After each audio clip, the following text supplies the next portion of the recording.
And we are here for another episode of Clone Wars Conversations. That is where myself, Maff and Dave watch through episodes of the Clone Wars and talk about them. And this episode we are doing Season 6, Part 1. Those are episodes 1, 2, 3, and 4, which is kind of like the Clones arc in Season 6 of the Clone Wars. And so Dave has watched all the Clone Wars before. Once I've watched it a couple times, but Maff has never seen the show before. So we will not be talking about what's to come. So there's going to be no spoilers for anything past this point.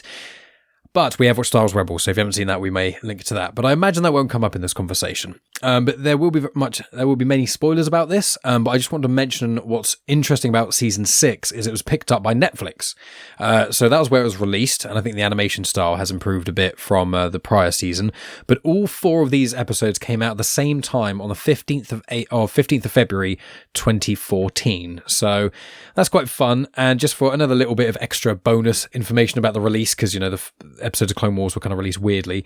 The prior season actually finished in March 2013. So it was actually a year between the last season finishing and this season starting. The season before that actually started September 2022. So there was actually quite a gap there between these. And this was the season that was where Clone Wars got cancelled. So it's actually cut short. So there's only the 13 episodes instead of the usual sort of 20-ish as we have been getting. And then there was about a decade or so of nothing. There's a decade or so of no Clone Wars.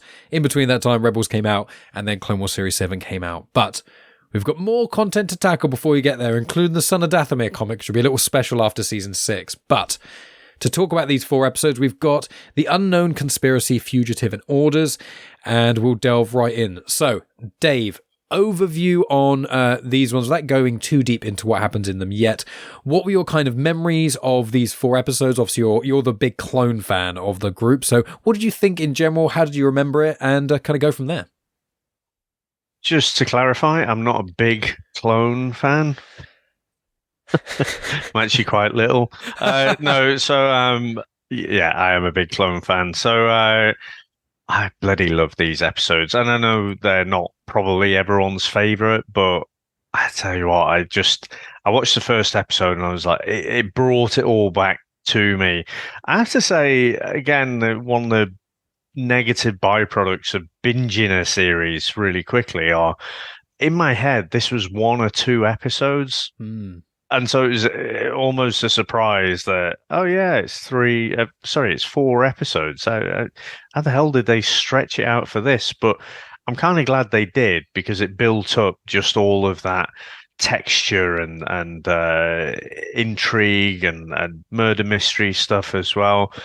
But this is one of my favorite arcs that actually it changes the live action stuff and how you view it. And I guess the other thing I was thinking was okay, when you're watching the live action stuff, you don't necessarily think too deeply about the clones just turning on the Jedi. But having gone through a number of seasons of Clone Wars, they almost created the problem themselves, because you're seeing how close the clones get to the Jedi. And then suddenly, well, not suddenly, but over the series, you're thinking, well, that Order 66 thing doesn't make sense. So I wonder, when they started this series, if they thought about this particular arc, whether this was always there, or they got a couple of seasons in and were like, oh yeah, we're going to have to do something about that one day. But yeah, for me, this is peak Clone Wars. And like I say, I know it's not, if I look at the scores and everything, there's obviously other arcs that people rate higher, but not for me. This is definitely up there. No, that's a very fair point. So, Maff, what did you think about this? Things that are answered. Like, you did ask several questions on the kind of this run up about the kind of clones turning bad and things like that. And did you know? I can't remember if I told you when we were watching Rebels or anything like that. I know that. I think they mention it in Rebels because Rex talks about his inhibitor chip. Do you remember any of that, or was this quite new for you? I don't. But I mean, I was saying to you before, I was worried about watching this one because obviously how season 5 ends, and it's like you've just lost a major character. How is this going to kind of work out? And I think it's clever to kind of go in with the clones and that, because then it kind of separates that to a certain degree. Is it? Was it Bradley Baker? D. Bradley Baker. Yes, yeah, D. Bradley Baker. Yeah. He does a lot of lifting in these 4 episodes. You just wait till we get to the Bad Batch series where he voices 95% of the characters. It's we all talk to ourselves at some point, but this is taking it to the next level. I was worried because I just kind of thought I'm not sure how they're going to kind of come back from what's happened. And I was just saying to you before, it's like, not even mentioned Ahsoka's gone. Surely someone would have said, something, but I quite enjoyed it. There's questions here which I think are big plot holes from watching, trying to remember what happened in the Clone Wars. There's stuff that do you mean Revenge of the Sith? Sorry, was it? Yes. The film, how many times have you seen it? Remind me. Twice now? 3 times? 2 or 3 times. It's been out for nearly 20 years. The thing is, they go to Kamino and you kind of seen the clones and that, but nothing's really mentioned there other than... So you're doing Attack of the Clones now? Oh, is it Attack of the Clones? Right, okay, sorry. Right. Timeline all messed up here. It's a bit... Because it's kind of mentioned about and they're kind of shown the clones kind of being produced. And I suppose I never really thought about the chips as such. I thought maybe they are actually chips that they're putting in to people's brains. But then you question and think, surely at some point the medical staff would have seen this. Yeah, they do. So then, and they mention it. They say literally says it's an inhibitor chip. It's designed so that they are... It's organic. It's not easily picked up. Yeah. And that until they actually start looking for it. Whereas, if you just went through a scan, they may not have noticed this. There's lots of clone doctors kind of, So I, in my mind, I just thought there was like a little chip that they kind of put into the brain and programmed them or something. Or I was kind of thinking, is it like a brainwashing thing? Yeah. That they do younger and kind of then a certain phrase will be said and that's what flips them. Well, technically it is, to a degree. Yeah, it was interesting to kind of see this organic, tumour, and that, as they kind of described it.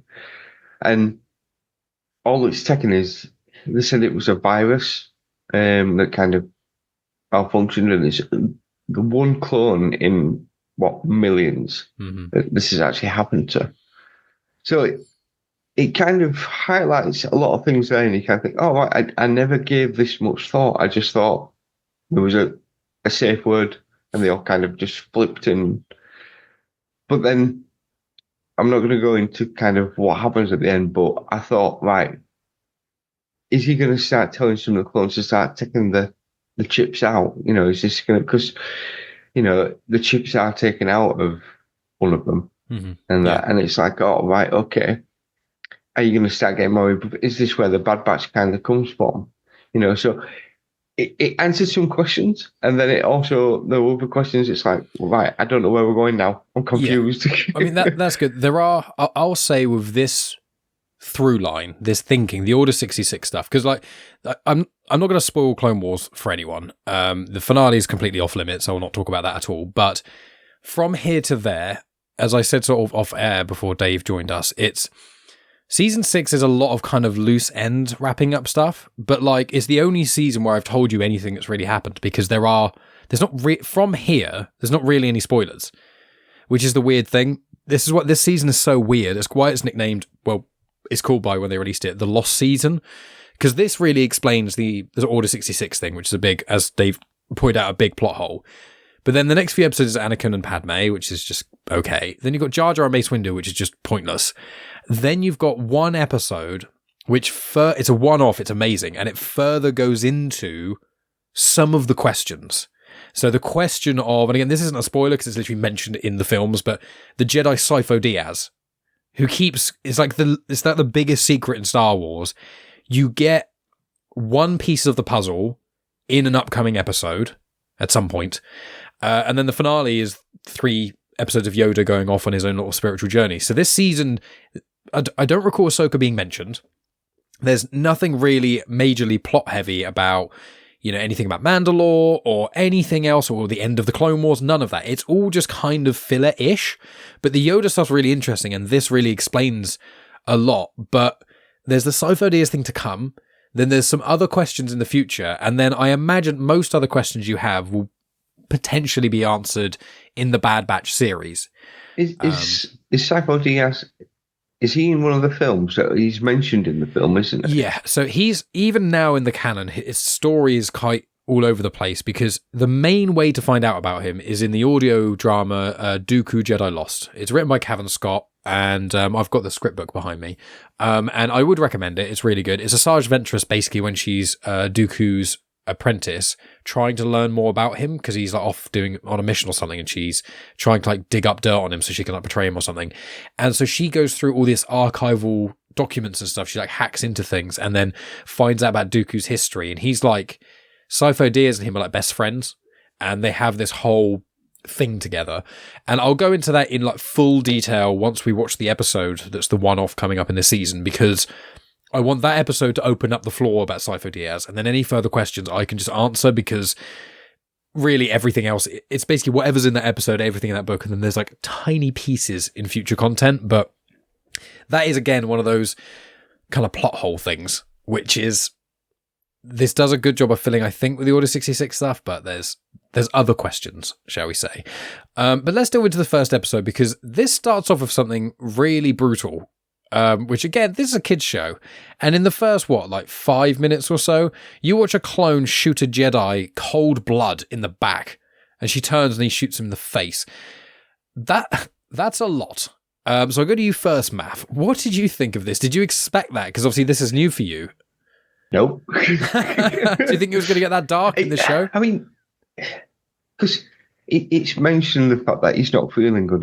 It's like they say he's got a bit of a virus or something, and that. Which the virus thing, I think, it's not true at all. It's I'm assuming he's had a bang to the head or something's just malfunctioned. Happened. It's just the inhibitor chip has just malfunctioned, so it's triggered Order 66 for him early. That's basically right. That's essentially what you saw happen to him. Is kind of how Order 66 affects clones. You get more information on it at some point, but for now, that's what you've got. We've seen clones being tortured and what have you before. Yeah. So surely at some point, someone else's, you would have thought, had gone on the bullet. But anyway. Well, I think it's because the Separatists are probably, because Palps is orchestrating everything. Yeah. He's probably specifically like, when you say to Dooku, like, make sure all of your droids, when you program them, do not torture clones' brains or do not dissect their brains. I mean, if you think about it, the only times clones really get tortured, which is quite rare, is if they get captured and asked for information, which doesn't really happen. It's more Jedi generals that get captured and tortured, at least from memory. And because Dooku, again, shown throughout all of these episodes, he's in on it the entire time. He literally knows about it all. And so with that, you're like, well, that, because probably, it's a bit hand-wavy, but that's probably why the Separatists never found it, because Palps and Dooku were like, put things in place to make sure it was never even looked for, because again, it didn't come up in normal scans. Yeah, it would just, as I say, it's a bit of a MacGuffin, isn't it, really? But yeah, it was quite. You see him kind of twitching a bit, and then he's on about the dream and the nightmare, and this is the mission, and then kill, and as he kind of, you see these two kind of badass twin sisters, and you think, all right, okay, are these the new Ahsoka kind? Like, my first thought, are they going to replace Ahsoka? Is that what they're kind of looking like? No, we're just going to brutally kill one of them. Oh, yes. And that. And it's like, whoa, okay, where are we going? And that. So it's not what I expected. I did not expect to all of a sudden just get one of the clones just to kind of flip. And then I thought, and when they start mentioning about, the mission, kill the Jedi, I kind of thought, now this is obviously something to do with Order 66. And that, so I was then thinking, right, I'm wrapped into this. And I watched the first two episodes, and they were like, I had to go to bed, and I'm thinking, right, tomorrow I'm watching the next two episodes. I could have quite easily watched all four together. They do very much hook you. So I'll pass on to Dave. What do you kind of think about this sort of first episode? Do you remember it very much? I don't know if I remembered the details, and how it actually starts off, but I do remember, obviously, you had Tup. He's the initial one who, like you say, it just seems like his chip's malfunctioning, but then the story becomes about Fives, and he is obviously trying to save his mate, but then he goes off on this mission. So again, in my head canon, this was just like an episode. It all happens very quickly. But yeah, so I remembered most of it, but I don't think watching it the first time, again, just because binging it and probably multitasking as well, I don't think until Palps actually says Order 66, I don't think I'd quite twigged where it was all going. But then when he does, I was like, oh, shit, this all makes sense. And you don't feel as bad because you kind of liked a lot of the clones. You spent a lot of time with them, people like Rex, Fives, whoever. So yeah, I remember my head being blown. Now, I think, again, one of the things that's always troubled me with Revenge of the Sith is you've got these Jedi, and then when it's convenient, they can be peppered with 1,000 different laser blasts coming from all directions, and they just swat them away with the lightsaber and whatever, and it's fine. But then there's certain scenes, certain shots in Revenge of the Sith where it just looks like they just go down, they get shot like normal people, and then it's just over, they're dead. But here, I think what was actually projected on the screen was that I don't know the Jedi who actually died, but I think the surprise of it, the fact that you think, so these guys who you've been fighting with shoulder to shoulder, your effective brothers suddenly are going to slaughter you, suddenly going to shoot you point blank. So I thought it did a little bit to soften how I felt about Revenge of the Sith and how easily some of the Jedi kind of went down. Yeah, and I think one thing we'll see is as we get into more animated content, there will be at least one more Order 66 scene from all the animated content that we've got to watch. There's at least one more. So, and the more you consume, and there's other content as well that isn't just on screen that also has other Order 66 things that happen, but the more you see, I think the more it shows that. Because I think, Revenge of the Sith, obviously, it's like my favourite Star Wars film, and Order 66 part is one of my favourite parts of all of Star Wars. It's so brutal and it's so harrowing, and I think it is, as you say, Dave, is they were just so not expecting it that they weren't even prepared. Like, I always go to the bit where Ki-Adi-Mundi, he's running on my Jito with his lightsaber out in the rain, and then his clone troopers aren't following him, and he stops, he just turns, and as he turns, they all shoot him, and they've been training like their whole lives to take down Jedi. And they're so close. If you think about droids, they're always quite far away, even if there's loads of blaster bolts. And I think the thing is with the Jedi is the only bolts they deflect are ones that are definitely going to hit them. And that's kind of how I rationalize thinking, oh, well, there's 100 bolts flying at them. And say, yeah, but they don't deflect 100 bolts. Their silhouette is quite small. And obviously a beam of light is quite thick, in a sense, with the lightsaber. So you're thinking, if you could actually time it right, in a sense, you can almost deflect a lot of them. And I think being shot in the back and not having like the senses, it's like Spider-Man. Like whenever Spider-Man, his senses never seem to work when he gets betrayed. When Black Cat knocks him out, the amount of times Black Cat knocks him out is just insane. And it's because his guard's always down. His spider sense isn't thinking about her. I know his symbiote is not turned on, so it's different for Venom and people like that who always manage to get the jump on him. But I think that's kind of where it comes from. And I think as well, the Jedi, it really shows in this series, they have got so much hubris, and they are just they're just so nuts. But one thing I do want to say about this first episode is, did you guys notice so Tiplar is the name of the Mickeyan, that's a species, Mickeyans. Tiplar is the one who dies, Tipli is the one who survives. Did you notice, did you notice that when they're interrogated, when Tup is like looking at them and then he goes nuts again, he doesn't go nuts at Anakin. Did either of you pick that up? He doesn't even go for Anakin. He's in the room, Anakin's in front, and he goes past Anakin for Tipli. He's thinking, he's like, where am I? Where am I? And he's looking around, and then he looks at Anakin, keeps looking, then he looks at the other Jedi, and then he's like, Jedi, I must kill. And at no point Does he ever? And I only noticed that this time, and I've seen this episode several times, and I was like, God, that little subtlety that no one even there would notice. Do you think that's part of the program? Yeah, so there's a joke in, I think Star Wars explained, Alex himself explained it, said, but he says, Palps has just got a Google Doc with all the Jedi's names who are excluded, and all the Jedi who aren't really Jedi that are excluded, who are included in it and things, and like Force sensitives who should be targets and etc. And if you just get on Palps's good side, he just takes you out the Google Doc, and if he doesn't like you, he just pops you back in. When you it's think, like Palp's own shit list. Yeah, exactly. Because there's a future piece of content that we will tackle. And the very hint I'll give you is the fate of Barriss Offee, and that kind of goes into it a little bit. But the thing is, with the Order 66 stuff, this is really the most amount of information you'll get. Really. Everything from here is like adding more to experiences from what occurred at Order 66. But these 4 episodes is really the full biggest canon lore drop of explanation. Like, these 4 episodes are arguably the 4 most important episodes in all of the Clone Wars, because they impact the film Revenge of the Sith more than anything else. You've got little bits and pieces here. Obviously, Ahsoka leaving the Order and the damage to Anakin is a big thing, but this is really one of the biggest lore drops, I think, in all of Star Wars, the amount this changes.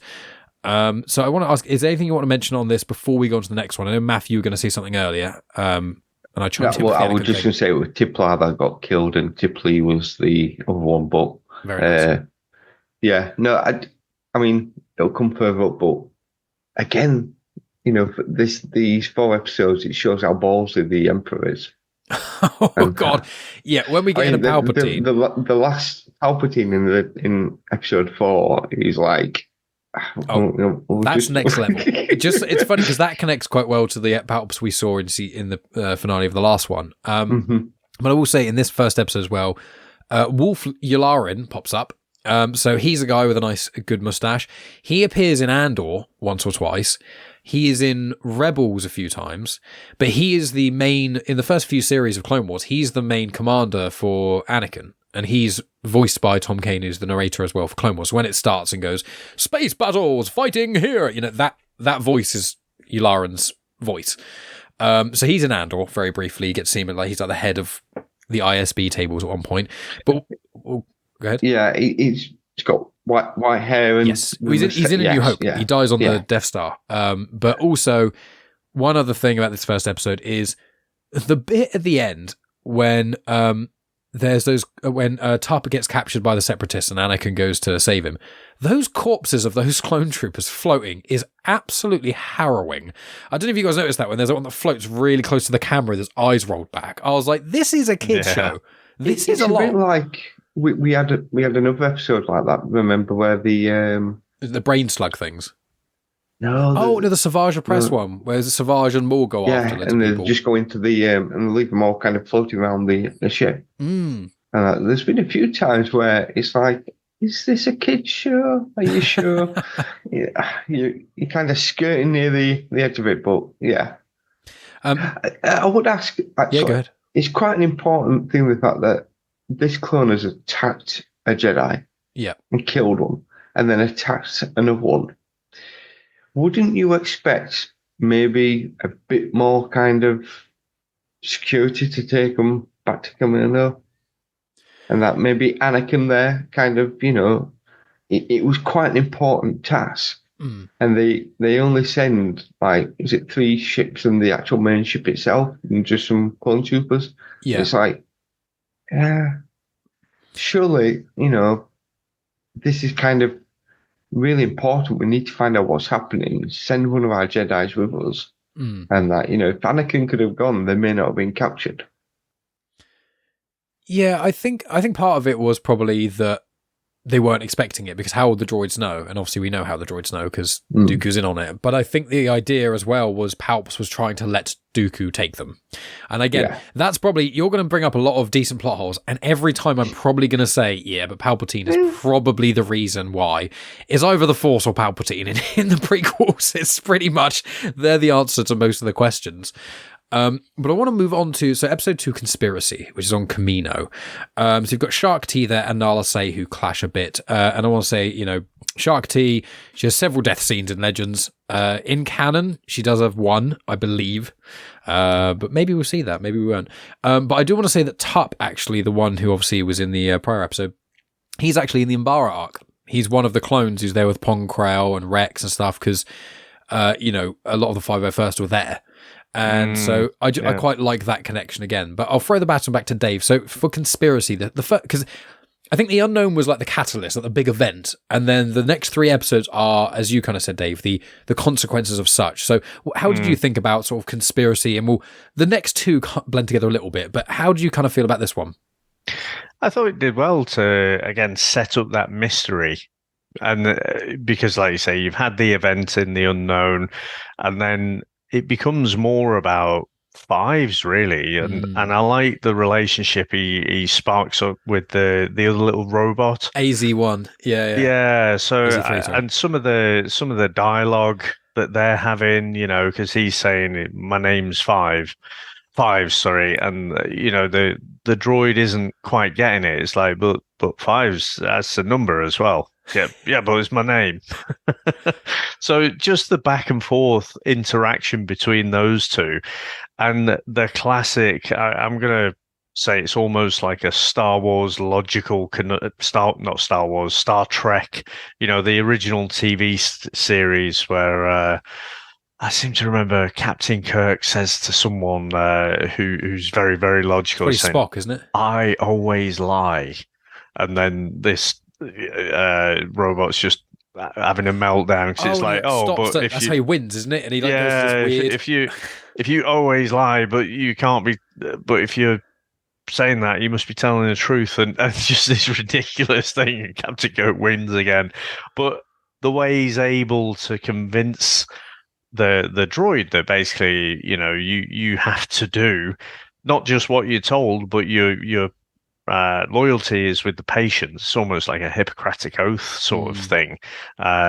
So they're trying to set up that he'll figure out what this issue is, what this tumor is, and whatever. And I'm not sure, where is it? Is it at the end of this one that he actually? They remove the tumor, or is that in Fugitive? It's at the end of this one, is it? Yeah. And I thought that was quite harrowing as well, because, Fives is the one who's ultimately given the orders to go ahead and do it. And it looks like, removing that has killed Tup. So, quite harrowing at the end there. Yeah, watching a clone, even if it's animated, have a seizure on a table. And those little bits where like the tumor comes out and there's just a little bit of blood in the water. And there are bits where you're like, this is very close to the grain. I wonder, what did you think about this, Maff, and especially the relationship with the droid or anything Dave said? Well, I liked Fives. They mention it in one of the episodes anyway, but it's like this relationship that you are starting to get that, I mean, is he one for he kind of says you're just a number, and it's like, no, we're not. We're more than that. That's why we've got these names. That's why we can't. And you realise that we've said before that they are all cloned from, one person, but then they've all got their own personalities and they've all kind of grown. I'm guessing that wasn't part of the plan, and the fact that they do say that they've watched how the Jedi work, so they've kind of picked up on things. And that, but the relationship between AZ-1, 3 and Fives is it's really good. The fact that, and he plays him, it's like, but you're a doctor, you're meant to save his life, so you have to do this to it. And it's like, all right, yes, okay. And that, but I mean, the voice I was looking, it's the voice of Wax and the droid in the droids episodes that Dave loved. And he also did Mort as well, this snake thing. The Anacondan. The one where Maul is on. It was a good to-in and throw-in, but that bit, it leaves that question now: did Fives kill Tubbs? And by removing this, which I think maybe Tubbs was kind of there were more to it.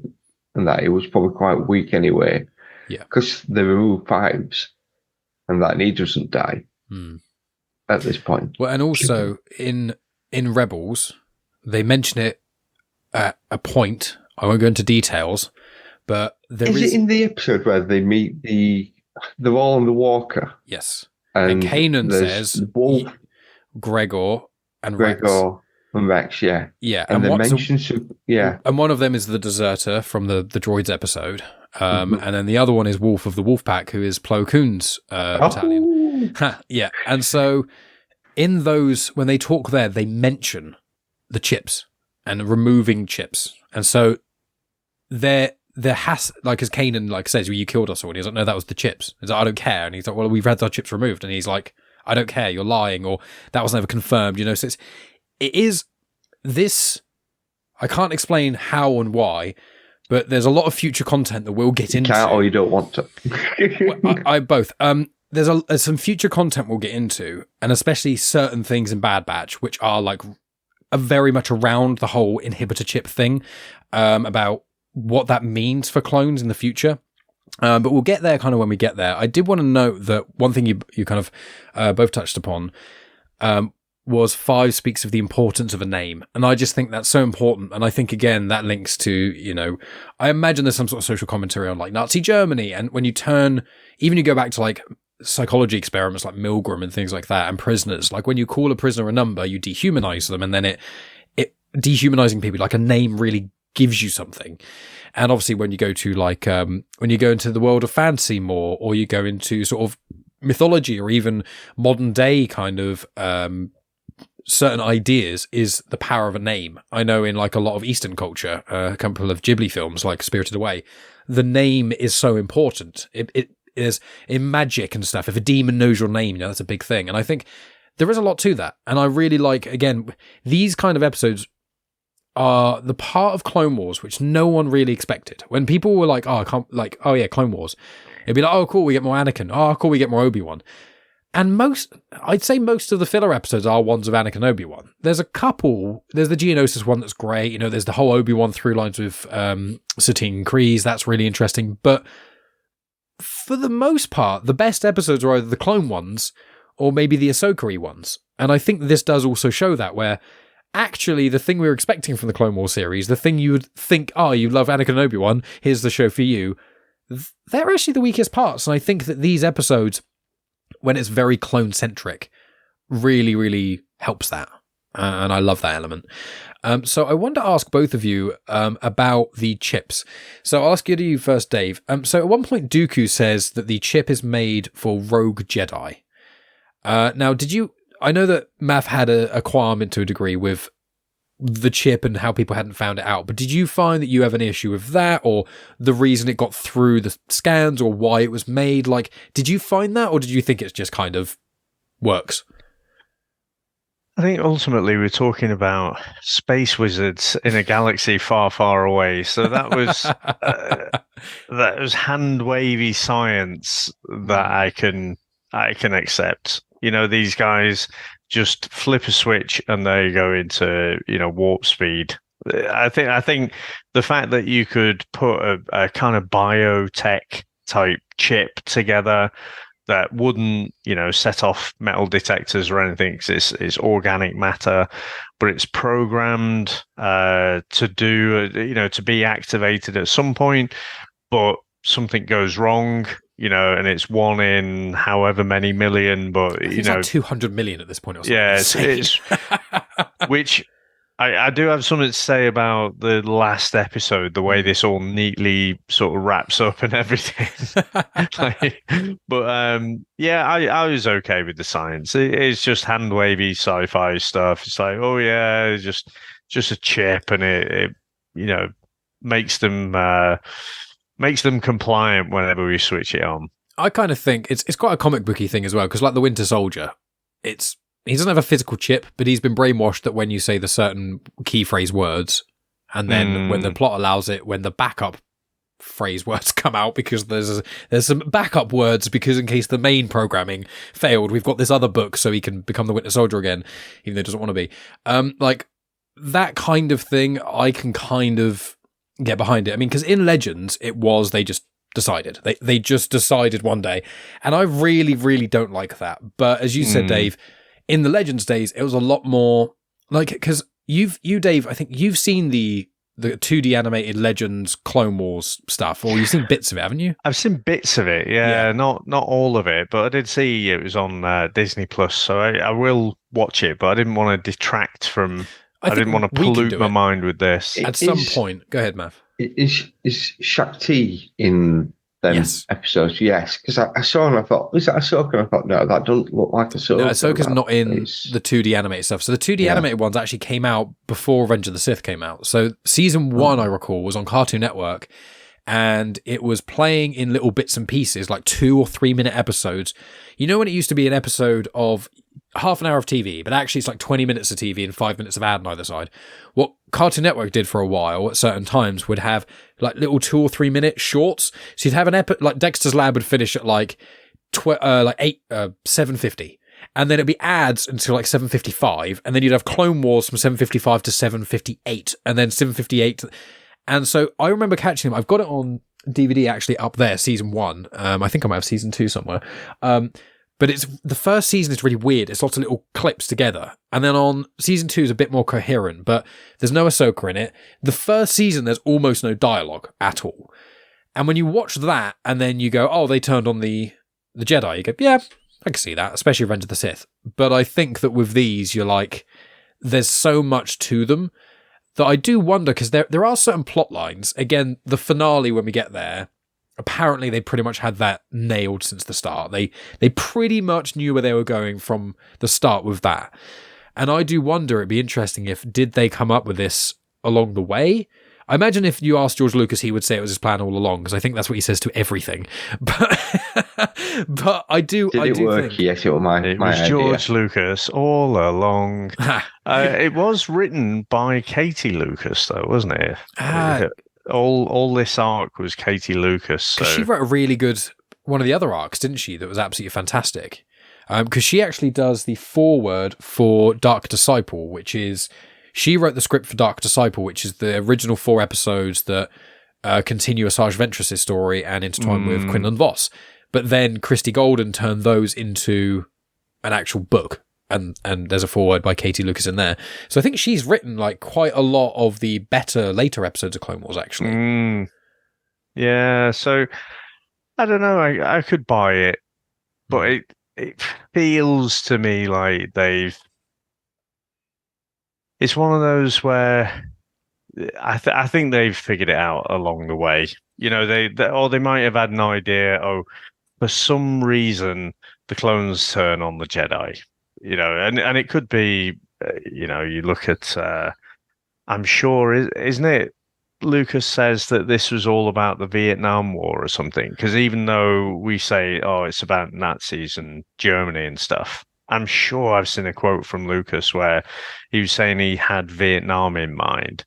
Yeah, that was definitely, I think for the original trilogy, it was directly Vietnam and America. And then I think for a lot of these, I mean, the Saw Gerrera episodes, like that is very guerrilla warfare, Saw Gerrera, and you know he's meant to be the person you support. He's fighting the oppressors, and guerrilla warfare. The term was more so coined in the Vietnam War, so it's like it's definitely a lot of influence. But you can imagine if you know again that's where he's taking his inspiration from. There was a lot of mutiny going on. There's a lot of, you know, when especially later in the war, there's a lot of really bad morale problems and discipline problems. So a lot of people were taking out their commanding officers and stuff. So and NCOs. So I think that was probably the original idea. And then once they've got into this series, like say, it's like, no, these guys are so close.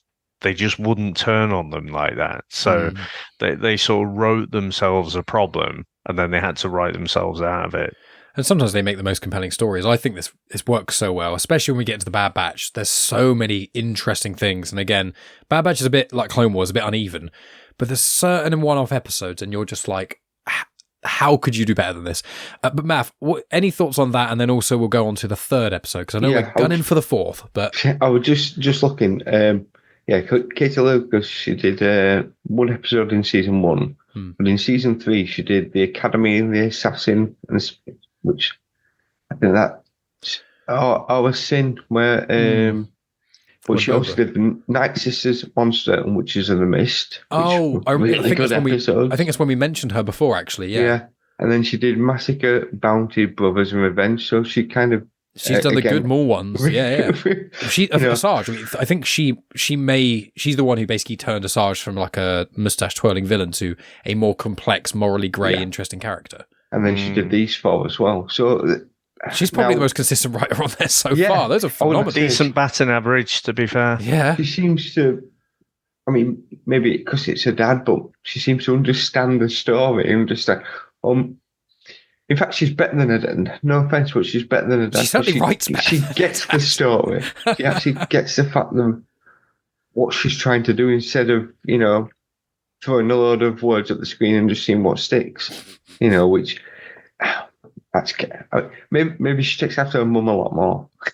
Her mum did a lot of the editing of the Star Wars, and she's credited. I think she won an award for her editing, actually. Or was it she's in the films as well. What, Katie Lucas's or Yeah, she's in episode 1. She apparently plays someone called Amy.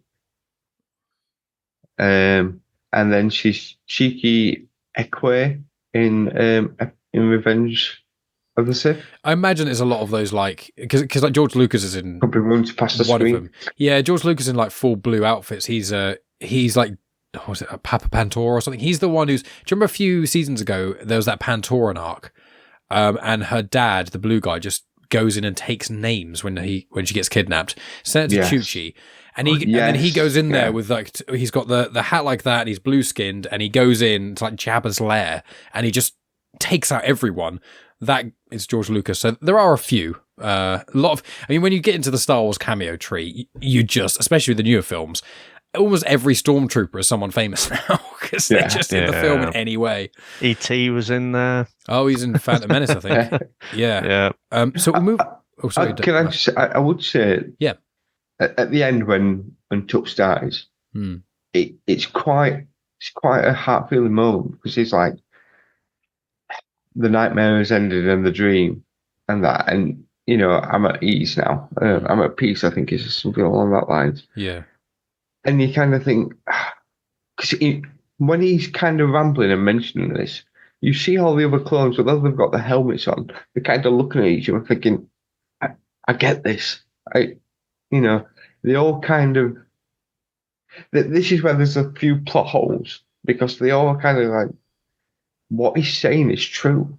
We are all feeling that. So, does this kind of what they talk about, these, inhibitor ships, is that in all of us? Because they do say that they're there to kind of because of Jango Fett was quite violent. It was to kind of keep them in order. Yeah, and that. So I thought that was just bullshit, though. I thought that was just like a line to. I think it's to throw the Jedi off.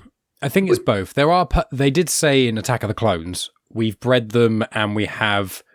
Like augmented them, because obviously they had to change them because they're not direct clones, because Boba's the direct clone because he ages normally.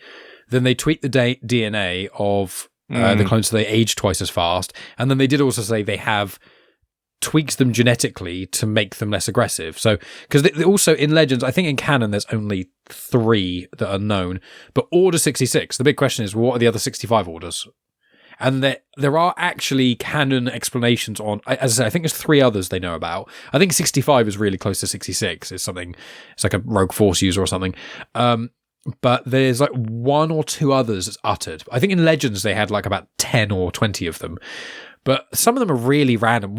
I'm fairly certain like one of them is like allegedly like, oh, if the citizens go mad, start killing citizens. Like there's almost a contingency for everything. I think one of them is actually allegedly about like, to take over the Chancellor or something. It's the Legend stuff, there's a bit random, but in the canon they haven't really delved into it very much. So I don't know if the other ones affect that way. Sorry, Dave. So I've got a question. I'm going to turn the tables here, because I think in the films the Kaminoans are just played like they're contractors. So Cypher Diaz had contracted them to basically breed this army, and so they're just contractors doing a job. Whereas I think in this arc they seem genuinely sort of evil. So I don't really know which one it is. Are they just doing their job or what? And also, it seems like quite a big order, quite a big secret to keep quiet. Yeah. Whereas, Palpatine's always, he never lets anyone know the full plan. So he'll generally let them know a bit of a plan. So what do you think's going on there? I think that what I recall is the Kaminoans, most of their society, at least in the main city, I think it's Tapoka City or something, a lot of it relies heavily on cloning. That's kind of what they're known for. I'm fairly certain that Kaminoans actually can't even reproduce. I think they can only sort of clone each other. Yeah, and I think what it is that there's not that many of them left. And I think that when they get these big contracts, with the Republic, that's how they survive. But in all honesty, it's not overt. I don't think they're evil. I think they just really don't value other life at all. And they especially don't value clones. I think they're very much it's black and white, and they've been told this is the job. They know that if they kind of let on that they've been working with, is it Darth Tyrannus or Darth Sidious? It's Tyrannus they deal with. Yeah, it's Dooku. Yeah. If they let on that they've been working with him, they're going to stop getting paid, which can affect everything. So, and I think they're very much, there's no emotion there, really. It's very much, this is what we have to do. And there's only two of them. Is it Nala Say and Lama Su. Yeah, Lama Su's the Prime Minister who Obi-Wan meets, and then Lama Say is the other one that Obi-Wan meets in Attack of the Clones. Because, first, all it takes is just them two to do it, and then just everyone else is just like, you have to, because they do look and they see that it's like stage 3 of the embryos is where they kind of start putting the chips in there. Yeah. So I suppose it just comes on levels, and it's like you just put this in at this point, and you have factory workers, and they don't start questioning, well, why is the boss doing this all the time? So some do, but most people don't. And if their species is very much kind of black and white, and this is the only way they're going to survive, because it's such a. This will come on to a question later, but they're very expensive, the clones. Yeah, we've questioned this before. The droid armor is so much cheaper, and the rate that the clones get shot down, it's like, how can you afford to do this? But they're getting bankrolled, so they're not going to say anything. No, and Palps is in control of everything. I do just want to note that the contingency, so the executive order codes for the Grand Army of the Republic, also known as the 150 General Orders of Order 66. So they were first in canon. They were mentioned in like a role-playing guidebook thing, and then they were in like a couple of novelizations in Legends. So in canon, I don't think there's actually a specific name for them, number, but I'm just looking in Legends. So in Legends, there's a few of them. I'll give you them. So Order 4, in the event the Supreme Chancellor is incapacitated, the GAR command shall fall to the Vice Chair of the Senate until a successor is appointed. So another one is, here we go, if the Supreme Chancellor is declared unfit to issue orders, Chief Defense Staff still assume position. So a lot of them are quite boring things. Order 37 is about capturing a single wanted individual through mass arrest and threatened execution of a civilian population. So I was not far off with the kind of things I was thinking of. And then Order 65, if the majority of the Senate declare the Chancellor to be unfit to issue orders, or the Security Council declare them unfit, then they can detain them and use lethal force if necessary until there's a new Chancellor appointed. But the thing is, these are all in Legends. And I'm like, but if there are these secret contingency orders, why would Palpatine allow for them to be ones that can take him out of power? And I think that's the problem. And so there's also other ones which are like loosely referenced. But in canon, I think they've steered clear of defining any. Do you want to read out Order 66, what it actually says? I can, yeah, sure. Are you looking at it now as well? Yeah. So, Order 66. In the event of Jedi officers acting against the interests of the Republic, and after receiving specific orders verified as coming directly from the Supreme Commander, brackets the Chancellor, GAR commanders will remove these officers by lethal force, and command of the GAR will revert to the Supreme Commander until a new command structure is established. GAR is Grand Army of the Republic. So it's literally just the Supreme Commander of the Grand Army of the Republic, who is Palpatine, will remove the officers, including Jedi officers, who act against the interests of the Republic. So it's so that kind of then gives you wiggle room with some of the Jedi that survive. Because if they're at that point when Order 66 goes in play, acting in the way of the Republic, they're not going to get executed. Well, the question of how much is Order 66 applicable to whom will get answered in the future, because that question does get asked. Certain characters do ask about what does Order 66 if you're no longer a Jedi, because you might be a Force user, what does that mean? And you will get your answer eventually. But should we move on to, so we've got episode 3 to go. So this is Fugitive, which is the Jedi want to check the tumor, and it's all about kind of like Nala say swaps the cases, they lie to Fives, they're going to erase him and AZ's memories, they escape. I really like the diversion, which obviously if anyone's watching on YouTube, you can see that Maff's background is the escape. And then Fives and AZ find out that the chip is inside all the clones. Nala says that the inhibitor is for reducing aggression, and Nala wants to execute Fives, obviously trying to protect what's going on there, whereas Shark T wants Fives to talk to Palpatine directly. So quick thoughts on this one. Maff, I'll come to you first because your background. I take it you quite enjoyed the escape then. I love this. I just, there is an issue. Fives also becomes John Matrix, and that way can take out several troopers, and just... Well, he is an ARC trooper. He's meant to be. He also is one of the top ARC troopers in Anakin Skywalker's battalion, who are considered the most, the best. He's also one of the first clones as well. I still the fact that he takes them all out quite easily. Yeah, and that it is plot armor, let's be honest. But it's that passing of AZ-1B, and it's like, you're still here. I thought they were going to decommissionize your brain. They're going to take mine out and reprogram me. Hope we can still be friends. He's so happy, isn't he? Like, he's like a little puppy. And Five's like, oh, shit. and then he kind of goes along the turns into Harrison Ford and decides that he's going to be the fugitive. The switcheroo kind of where he steals the ship and he's like, can you float? Yes. Out we go. And that, so he kind of obviously thought, I have to go back to kind of find out the information. But again, that bit in the water where he's like swimming away and it's like, I can make this fast, and he just, Autobots transform into a speedster bike. It's like, what? Where did this come from and why? It does make sense if you think about it. Kamino is on water. Mm-hmm. So I suppose if people fall off into the water, you've got lots of these droids. There must be something there to be able to save, the people that are there. So it's a bit hand wavy, but I can kind of go with it and go fine, and it's cool. It is a lot of fun. It is cute. What did you think, Dave, of AZ and the escape before we delve into the big boy finale? I think, whereas I've said with the bio chip being a bit hand wavy science, I thought this was closer to the bat shark repellent.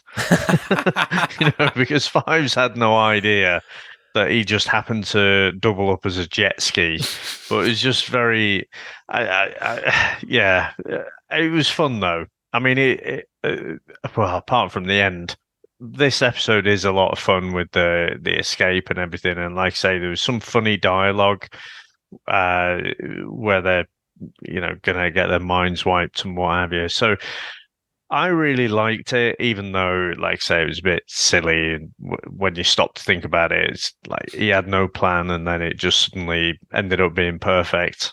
But yeah, I thought this was a faster paced episode. And then, I mean, it gets more and more. It's fun until it's not fun, and it gets really tragic really quickly.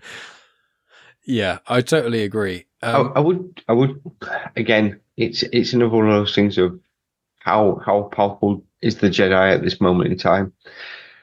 We have seen Jedis. We've seen Darth Vader, Starkiller pulling ships back, and that surely Shaak Ti could have gone, oh, he's setting up in that ship, I'll just force pull it back and just hold it in place. Well, I think in Kenobi you saw, like, even Vader, who's... The thing is, unfortunately, is that the reason Vader's so kind of unstoppable is you don't get to see it in really the original trilogy. You mainly see it in, like, Fallen Order and other Star Wars games, and also the Kenobi series, where he's meant to be one of the most powerful. He's like, apart from Sidious, he's meant to be really the most powerful known kind of Force user in the galaxy, bar probably Yoda. So him using the dark side, which is all about power, he can hold back that ship from Kenobi with quite a lot of effort and bring it down. And I think a Starkiller, unfortunately, him bringing down that Star Destroyer, that's one of the reasons they were like, let's get canon and erase Legends in a sense, is because, and why they brought back Starkiller is because that feat is so unfathomably impossible, because it's so cool, it's not one of my favourite parts of the game, but bringing down a Star Destroyer from orbit is so ridiculously strong. You're like, if you could do that, couldn't you just crush any building immediately, and you're just like God tier? So I love that stuff, but I think holding back a ship where it's almost the equivalent, I think, of if you had someone on like a Vespa and they start revving, I think we could maybe hold a Vespa if someone's revving on it. Move up to like a Harley and you're like, probably not, but I think maybe some really strong men probably could. Okay, then a car, like a weaker car, maybe not. But if you think like an actual truck, like a normal flatbed truck, there might be a couple of humans on this planet that could stop it for a few seconds, but really... Do you think as well, kind of what you said there, the anger from the dark side, yes, you know, is really kind of put it. You know, it's that thing that's like when he's saying about meditating, it's like, oh, God, you know, because it's whereas the Jedi are a bit more kind of laid back, and maybe she just doesn't have that pull. Well, so to speak. I think that is the case, because you think like the idea is that the dark side manipulates and twists and forces the Force to do what they want, you know, manipulate the Force to do what you need it to do what you want it to, whereas the light side is meant to be following the will of the Force and letting it guide you.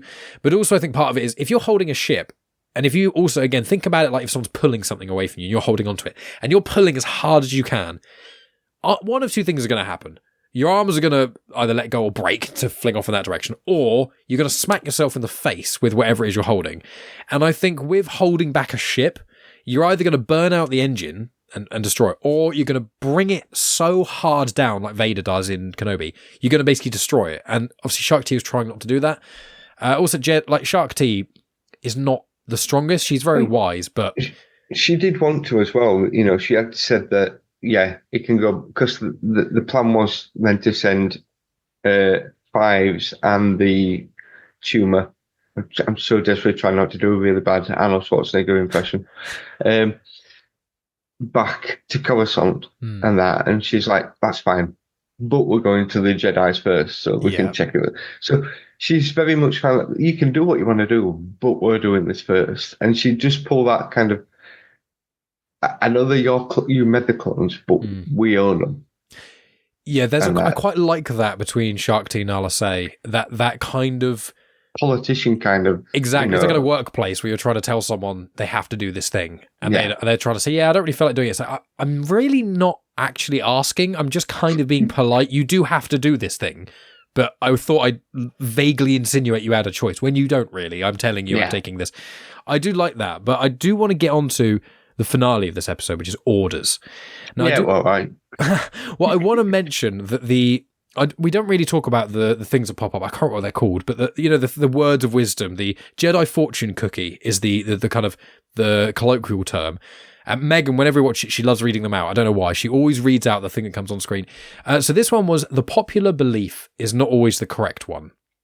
And I just think that is, you could probably do a multitude of podcasts, a whole series, literally just deconstructing that sentence of how many times in history the popular belief is wrong. Countless.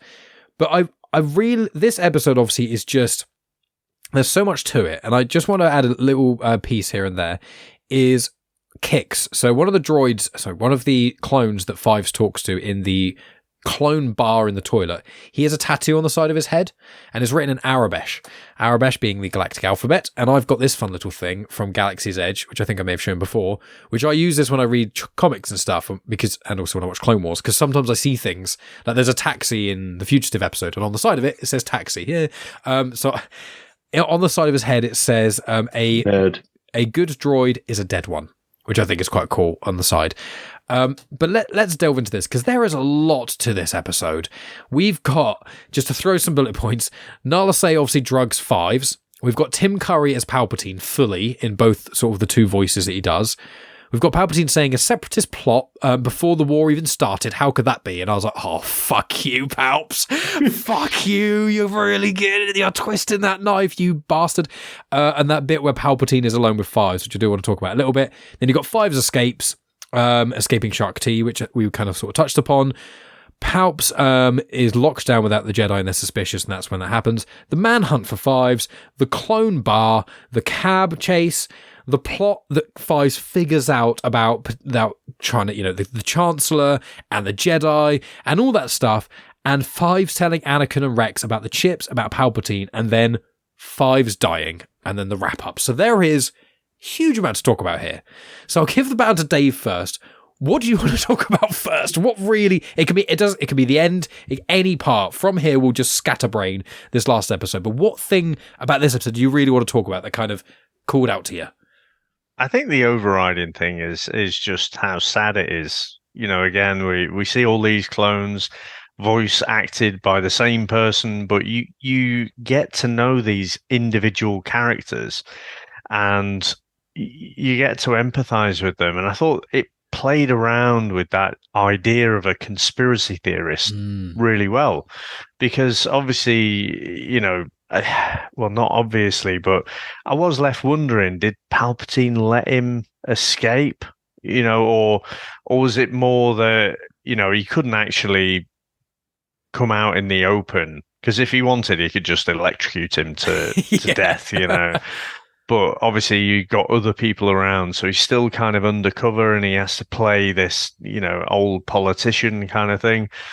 But when Fives is trying to explain to Anakin and Rex that he's not mad and he's been set up and everything, like the emotion in his voice and everything that's coming through, it's like, oh, mate, you're not doing yourself any favors there. But again, the Jedi, fuck me. Palpatine really ramps it up here, doesn't he? I mean, he's almost like, we're almost here now. Fuck this. And he's literally in the same room and he's like, yes, my plan is coming together perfectly. We'll just inoculate all the other clones. It's no problem. And Mace Windu and Yoda's like, nice one. Glad you got it sorted, Palps. We're just going to get back. It's just like, you useless bastards. He's right there rubbing your face in it. And again, so it just knocked the Jedi down a few pegs for me, just reminding of the incompetence of it all. Oh, yeah, I totally agree. I'll say Fives. I said it once, I think, in a prior episode, but Fives is my favourite clone. Everyone has a favourite clone. Rex is obviously, everyone loves Rex. He's amazing. But there's obviously is when we get introduced to the Bad Batch, a lot of the Bad Batch characters are favourites, which I'm sure we'll have our own when we get into that series. But Fives is one of my favourites, but I haven't been able to talk about why he's my favourite. Because he's just, he's cool part of like Domino Squad, and then he's part of the 501st. He does pop up in a lot of the main-ish episodes that are kind of clone-centric, and he's quite cool, but this is his episode. And you're like, Fives, a random clone who just truly believed his brother would not kill a Jedi in cold blood. From that faith in his brother, he unraveled the whole plot that no one figured out until after it happened. No one. And you go, it's just incredible. And it really shows his character and how intelligent the clones can be. And Fives he's my favourite clone. Like, I love so many of them, but Fives, from this episode, when he finds out, and he just, as Dave, you said, he can't really process it. He's literally saying it, and he's like, I don't know what to do with this. I can't, who do I tell? So, Maff, what did you think about this the unraveling conspiracy? You saying there about fives. When you start thinking about it, there's lots of clones that stick in your mind as Echo. I mean, he pops up again in like a flashback one, but Heavy. Heavy's in like the first. Is it the first season? Yeah, I think he dies in that. He sacrifices himself for his brother, and that's and he's the point in the flashback like, ones, isn't he? Yeah, when they're all training together. Yeah, and the thing is, certain clones just stick with you, and again, it's in the name. You know, you kind of learn their personalities. So, you know, I can fully understand why you love fives because of, you know, his true belief on, look, this wouldn't happen. I wouldn't do that. So, Tups, I've served alongside him for so long. He wouldn't do this. There's got to be something more to it. That blind faith, and he unravels this entire plot. And the balls on the Emperor to turn around, you know, Palpatine to turn around and basically in the room. There is a question there before. There's 4 guards. They're in the white and red. Are they clone troopers or are they something different? Because they must know Palpatine's plan as well at this point. Because he obviously he spills his guts to Fives. It's like, oh yeah, you know, yeah, I did put a chip in your head. The idea is, you know, at some point I'm going to tell you all to kill the Jedi, and you know what you'll do about it. Fuck you, and that. And the balls on the Emperor to do that at that point, and it's like, obviously, Five reacts to that and tries to take the, and it's like, oh no, please, I'm such, you know, I'm a mere weasel, isn't he? Just want to strangle him. I believe it was the Emperor's Royal Guard. Just to, essentially, I've looked on Wikipedia, and it says that the Emperor's Royal Guard, so the ones we see in the original trilogy wearing all red, those were the precursors. Those were the ones kind of before that. And we saw a little bit of them in a couple of prior episodes of Clone Wars, like ages ago, which were the Naboo Royal Guard, which were in blue. And so he had them, and then he's kind of slowly kept certain trusted ones. And so there are a few guards I think do know Palps, and they are like the utmost, they're like brainwashed to the utmost point. However, although we don't know what was said in the room, I feel like Palpatine leaned in very quietly and said something inaudible to Fives, maybe. And that's what made Fives go crazy. But See, what do you think, Dave? I'm on the other side. I think I might be close to Maff's side because next exhibit, Your Honor, the clones that actually shot Fives had red on them as well. Yeah. They've got stun. They could have just stunned him. I thought that. And taken him in, but no. Shot straight through the heart. They can't allow this guy to live. So I think they were operating under orders.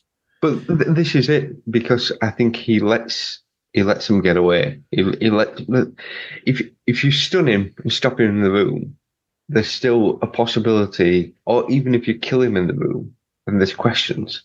Whereas if you let this manhunt go off and even let the Jedi go fetch him and that, and then it comes down to this kind of firefight where, well, not a firefight, but, you know, cold-blooded kill him, basically. But you leave it to the point where you can question that there wasn't another outcome going to be there. You know, and again, Palpatine's not there. He's nothing to do with it. It's like, you know, he's still kind of, you know, trying to get up off the floor and needing a bit of help on that because he's such a weak and frail old man. It's, again, such the ingenious of Palpatine, you know, of this actually, if anything, kind of adds to the, you know, I can then kind of say, don't worry, I will deal with all the clones, you know, we'll inoculate them and they're all fine again now, don't worry about it. And the Jedi are like, oh, yeah, he's a great guy, this guy, he's got our back.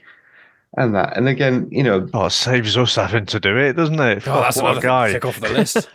What a lad! Let's buy him a drink. Even the undercover ones. Oh, amazing. Yeah, well, I will say with Palp. So when we finish Clone Wars, so we'll finish Series 6, do Son of Dathomir comic, do season 7 of the Clone Wars, then we'll do Revenge of the Sith, and then we'll kind of figure out where we go from there. We've got a lot of options. When we do Revenge of the Sith, one of the things I do want to talk about when we do it will be, and it's not going to be for a while yet, is going to be the iconic scene where Anakin witnesses Mace Windu and Palpatine. And there's a very big divide in the fandom, as did Palpatine let Mace Windu win in that battle? I don't have to think about it now, but I'm saying it because it's so hard to get a villain. Like, I think Joker is probably maybe the Riddler in some ways, but it depends which iteration of the Riddler. I suppose it's kind of the same with the Joker, but like Jim Carrey. But it's like the Jim Carrey one can't do anything. But like, I wonder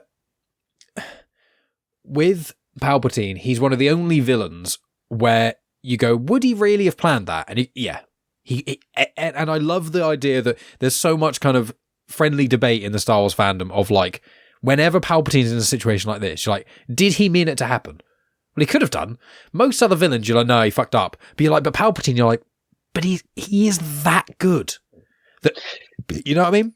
Palpatine's been around for so long, and that he's so like 60 powerful. odd or 50 odd at this point anyway. Yeah, he's so powerful. He's so, I mean, you know, you see later on in the films how much his body's changed into the dark side.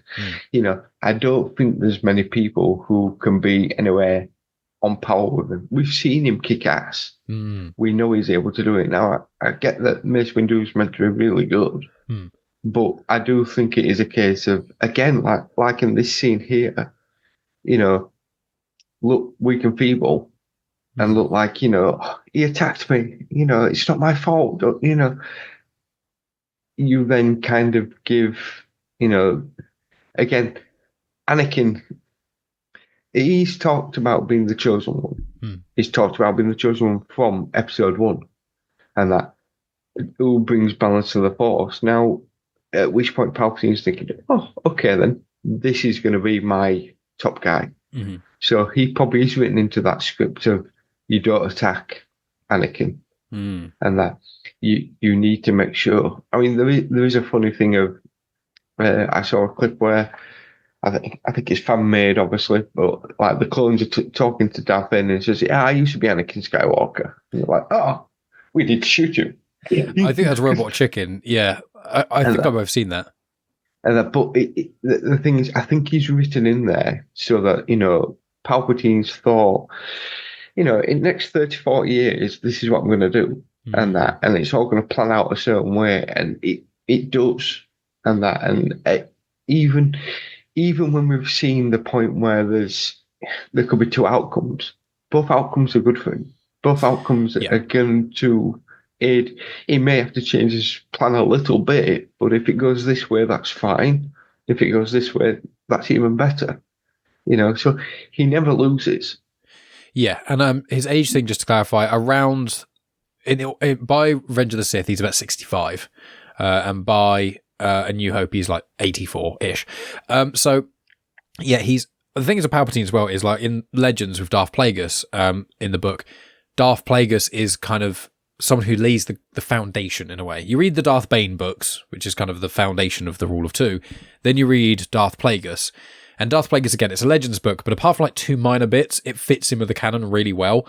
And so a lot of people kind of use that as a soft reference. And so Plagueis and Palpatine kind of formulated this idea. And Plagueis was always like, we need someone in the government who's literally going against the thing we're actually doing, so they won't be suspects, but while figuring this stuff out.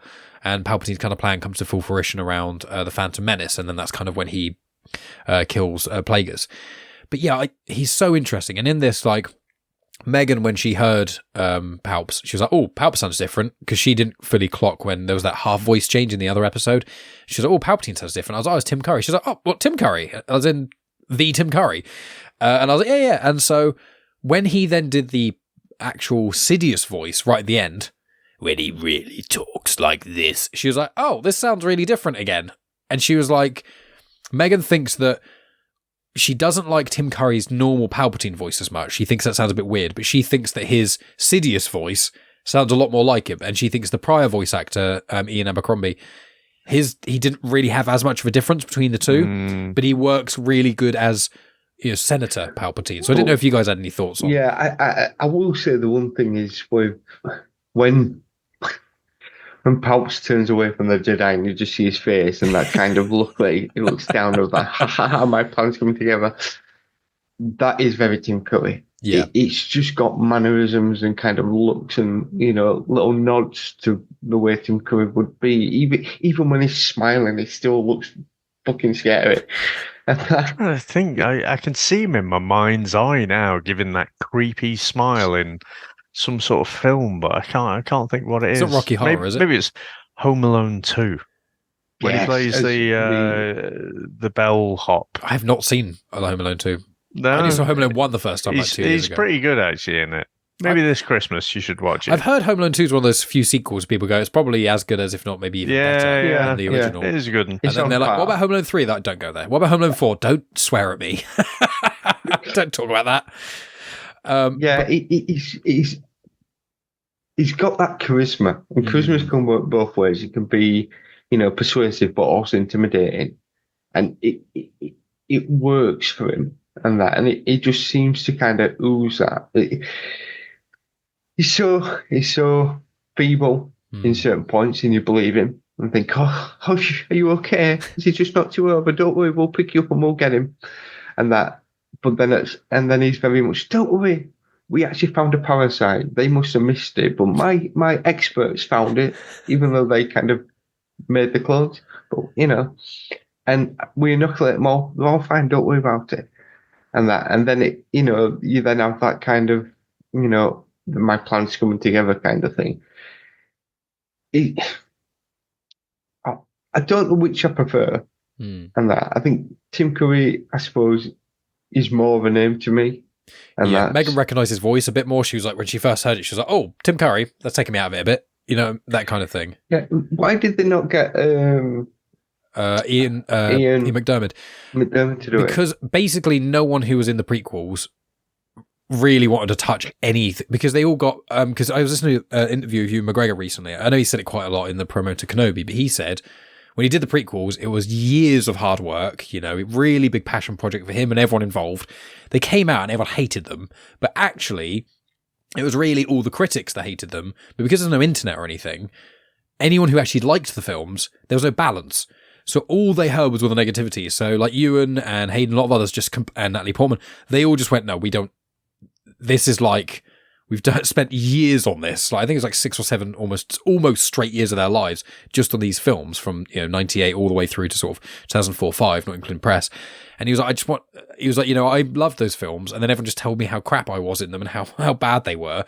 So I just distanced myself, and I think a lot of them did that.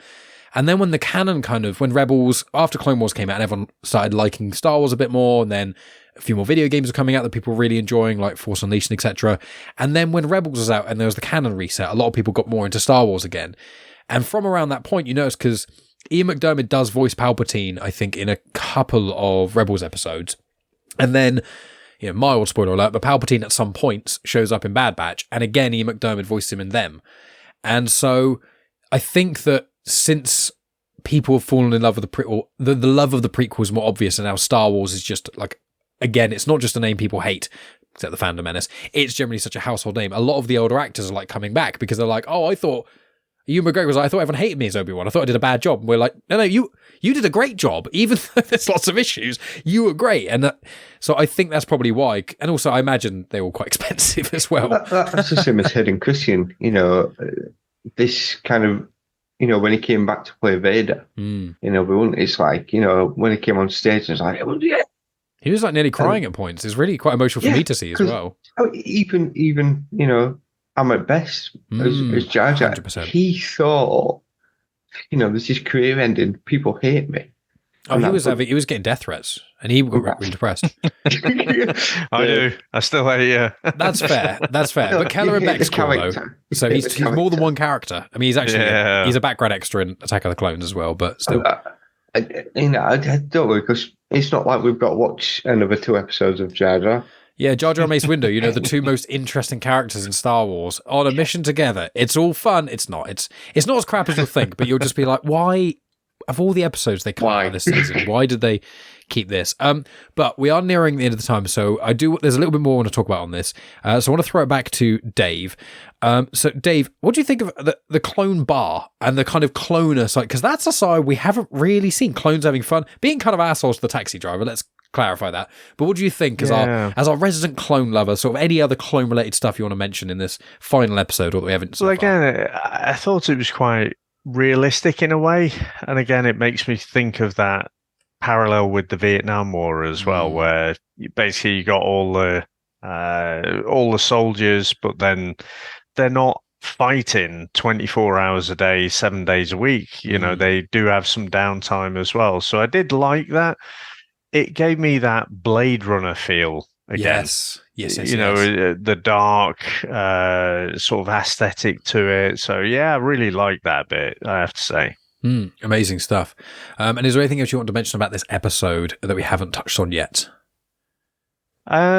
Just when you were going on about earlier about the different orders, and it just reminds me. I'm sure I've mentioned about Red Dwarf as well before, but I love Red Dwarf. It was a running, ongoing gag about Space Corps directives. Oh yeah, Rimmer would always slightly misremember what they were, so he'd always say, "Oh no, that's in conflict with Space Corps directive, blah blah blah."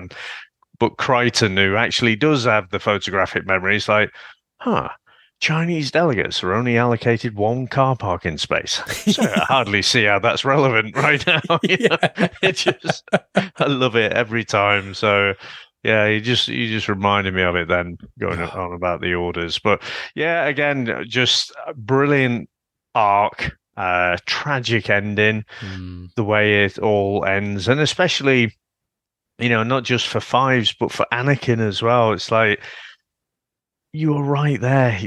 Fives was telling you, but your loyalty to Palpatine just blinded you to actually being open-minded and listening to what he was saying. And I definitely think, you know, those clones, they had the opportunity to stun him, but they had to put him down. So yeah, real tragic moment. And it's embarrassing in a way, but I was thinking, does Fives show up later? Do they, you know, he looks like he's dead, but do they kind of put him in stasis or something and bring him back later? And then I was thinking, is he the one in Bad Batch? And then I looked it up and no, fucking hell, that's Echo. So yeah, no, definitely dead. So gutted. Lost him twice in one episode. That's the thing. This episode is so like, it's so upsetting. And unfortunately, as the Clone Wars continues, there's a couple of middle ground episodes that we come for, but it doesn't get much happier as we get nearer and nearer, and there's flashbacks to come, and there's more clone information we get, and you're just like, this is upsetting in so many ways. There's a couple of things that Megan's like, Maff doesn't know about this yet, does he? And I'm like, no. And she's like, oh, okay. And that's not just in this either. That's not just this. I mean, you're both going to have some surprises in Bad Batch, let me tell you that. Maff, last sort of thoughts on Orders, the final episode, before we wrap up. Anything you want to mention? Yeah, I mean, kind of what Dave said. Did they have to kill him? But I suppose that you could argue their job was to protect Palpatine, and he's just attempted to murder him. So shoot to kill, maybe, I don't know. And again, it's easier, no questions asked, and you can't kind of start questioning. It does go, though. Rex and Anakin have both been told about these chips. Mm-hmm. So why? Surely one of them would have, even if Anakin is swayed and think, no, the Palpatine won't do that. All right, fair enough. But the question for you, Maff, what you have to think about, and you will come to your own answers here, and I'm not trying to, this will not spoil it in any way, okay? But just think, Jedi man trick. Just think, okay? Rex, because of Rebels, somehow Rex gets through the other side. Yeah. Well, so the question is how? That's the big question mark of like, does he find out? How? What happens? See, to me, I would think and this is without me knowing, so I don't know. If I'm going to this is quote the you on case. this, and then when we finish the Clone Wars, I'm going to be like, "Hey, you were wrong." No, sorry, you might be right. No, sorry, but I'm not going to give it away. Rex knowing this, I would assume that he would possibly take several other clones and say, "Look, I don't like the fact we've got this chip in our head. Let's go get it taken out," and that, and then because when we see Rex, he doesn't have the thing on his head like Five and Tux did it? No, but I think that's more of a temporary thing. I think you Yeah. pop that on there and it's just like a bandage, basically. So, like a space bandage. Space blaster. I myself would see that Rex would go, look, let's take this out. I don't trust it. I've just seen a couple of my friends kind of turn and that. So I don't trust this. I would assume he would take several of the clones with him to go do that. Now, whether that does happen or not, I don't know. But again, I don't know if this is the one to kind of ask on, but before you even ask this, my answer is probably going to be, I'm not telling you, but ask anyway. Because the clones are so expensive. This is probably a question for once we've watched Revenge of the Sith.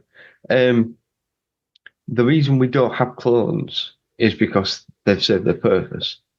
So why would you keep paying so much? That is a huge part of the Bad Batch. Right. So okay. the main thing of the Bad Batch, this isn't a spoiler, this is how it's advertised. The main thing of the Bad Batch is how did the Republic genuinely become the Empire? Not just the day where Palps executes Order 66 and wipes out all the Jedi.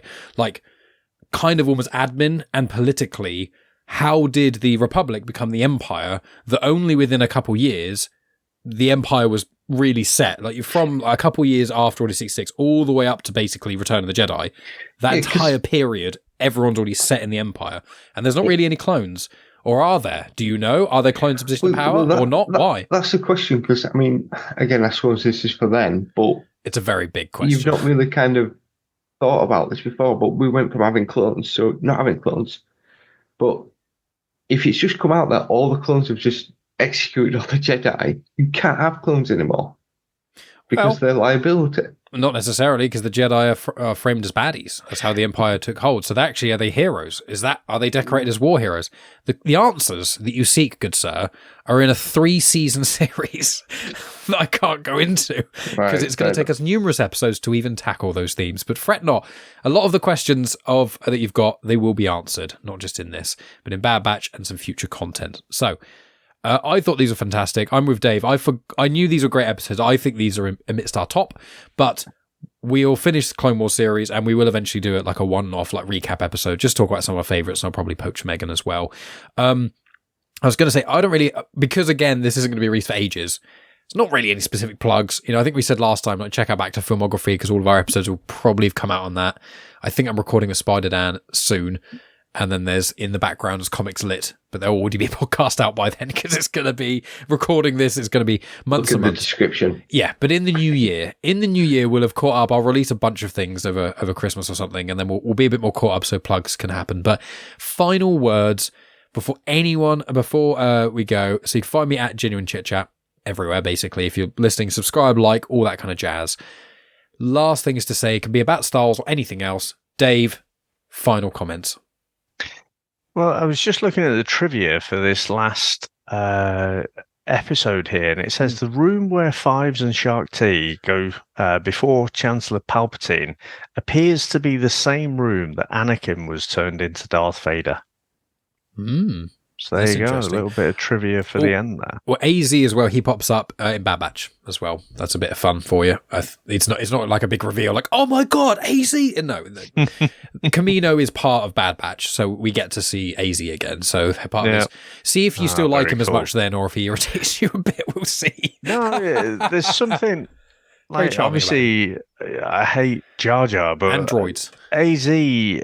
Androids. Well, it's the comedy stuff. Yeah, it's the goofiness, the wackiness of the droids as they're jetsoning bloody clones out to their death. It's just that contrast that throws me off. But yeah, been another great discussion. I've been bursting at the seams to talk about this one for a week, so I'm glad we finally got got together again. Catch me on VHS Strikes Back, Chris and Dave's Reality Cast, mandatory music and CD as well. I'm sure we'll have something coming out for that. Probably forgetting other stuff, but yeah. In 2025, that'll be year of the plugs. That's when everything will have all pseudo-synced up. I also want to mention before giving Maff the mic, next episode, friends, we are going to be tackling, it's going to be 3 episodes. It's one-off arc. It's about Clovis. You may or may not remember, it's Padme's old boyfriend. So almost as many episodes we just had here, the complexities of clones at war. We get to watch 3 episodes of Padme having missions with Clovis, and Anakin getting jealous. And that's about the whole plot of the 3 episodes, so strap in. But sorry, back to Maff. Last things you want to mention before we wrap up? Oh, can't wait for the next one. Yeah. I don't know. I've done a few things, but I'm sure Mike will put them in the description. I'll do my best. It depends when this comes out. But yeah, I'm impressed with how it starts this season, and that I'm a bit worried about the next arc that we're doing, and also knowing that Jar Jar and Mace Windu's coming up as well. At least with the Jar Jar one, we've got the 2 Jar Jar episodes, but we've got the one-off that goes into a bit more detail of Sifo Dyas. So I'm hoping that one balances out the Jar Jar and Mace. That's kind of why I put them together, but we'll see. Might like them. You'll probably. I mean, you're the one who defends Jar Jar the most. Jar. I'm in the middle for most things that irritate all of us in Star Wars. I'm kind of in the middle. Like you like Jar Jar more than Mace. me. Well, that's. Well, yeah, I'm quite neutral. But I'm very excited. Even the crap episodes are quite fun to talk about, like those droid episodes. But that Muppet online who said that the 4 droid episodes are better than all episodes of Rebels. People can have their opinions, but that is objectively incorrect. I'm sorry. I accept Star Wars debate, but not that. But is there anything else, Maff, that you want to mention? No, just thank you for putting me on this, really. And that it's, Dave says it all the time, but watching these highlights the films, and that, you both have kind of actually recall about this an awful lot, and I see why. Rebels are fantastic, and that, but this is just turned out, there's more of it, but there are certain things that really do hit you. And when you finish, you can go back as well and watch them, whenever. And Revenge of the Sith is so much better, and especially because it's been so long since you've watched Revenge of the Sith. I love Revenge of the Sith. It's my favorite Star Wars film. I cannot wait. It's going to be such a fun discussion with all this, because I've not watched Revenge of the Sith after so much intense Clone Wars discussion. So it's going to be great, and I'm very excited with all the stuff we've got planned in the future for that stuff. But yes, follow us at Comics in Motion, wherever you're listening to this. If you're on the YouTube channel, subscribe, like, comment, all that jazz. And if you're listening on Star Wars Comics in Canon, Genuine Chit-Chat, or Comics in Motion, subscribe, share, tell all your friends, and check out the show notes for all the stuff we've got going on. We'll speak to you very soon with episode 5, 6, and 7, the Return of Clovis arc of Clone Wars, and then we'll go from there. But friends, thank you so much for listening as always. And of course, may the Force be with you. And be with you. You have just experienced host, creator, everything elser of Genuine Chit-Chat, and also the host and creator of Star Wars Comics in Canon, found on the Comics in Motion podcast, Mike Burton.